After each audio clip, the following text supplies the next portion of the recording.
11 मार्च को 5 राज्यों के विधानसभा चुनाव के परिणाम घोषित होने वाले हैं। एग्जिट पोल की माने तो 5 राज्यों में से 4 में बीजेपी की सरकार बनेगी, जबकि पंजाब कांग्रेस के खाते में जाएगा। अब भले ही पंजाब में कांग्रेस की वापसी हो रही हो, लेकिन बाकी 4 राज्यों में कांग्रेस का हाल बुरा है। राहुल गांधी को सबसे ज्यादा उम्मीद उत्तर प्रदेश से है और ये कहना गलत भी नहीं होगा कि यूपी पर राहुल गांधी का भविष्य टिका हुआ है। अगर चुनाव परिणाम एग्जिट पोल की भांति ही आते हैं तो राहुल गांधी की मुश्किलें बढ़ सकती हैं। 4 राज्यों में हार के बाद राहुल के नेतृत्व पर सवाल उठेंगे और प्रियंका को आगे करने की बात होगी। ऐसे में सवाल ये उठता है कि राहुल गांधी का राजनीतिक भविष्य क्या होगा। राहुल गांधी की सबसे बड़ी परीक्षा 2019 में होगी, लेकिन राहुल के लिए ये इम्तिहान पास करना एवरेस्ट नापने से ज्यादा मुश्किल है।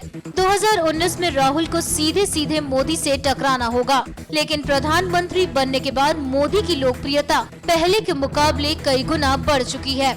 मोदी की लोकप्रियता का ही कमाल है कि दक्षिण भारत से लेकर पूर्वोत्तर तक कमल खिल रहा है। केरल में बीजेपी प्रत्याशी का जीतना, उड़ीसा पंचायत चुनावों और बीएमसी में बीजेपी की जीत, असम में बीजेपी सरकार और अब मणिपुर में बीजेपी की मजबूत स्थिति बताती है कि प्रधानमंत्री मोदी लोगों के दिलों को जीतते चले जा रहे हैं। और अगर राहुल को मोदी से पार पाना है तो उन्हें कुछ ऐसा करना पड़ेगा जो मोदी की लोकप्रियता को फीकी कर दे और उन्हें वोट देने के लिए मजबूर कर दे। लेकिन राहुल ऐसा करिश्मा कर सकते हैं, फिलहाल तो ऐसा कहा नहीं जा सकता।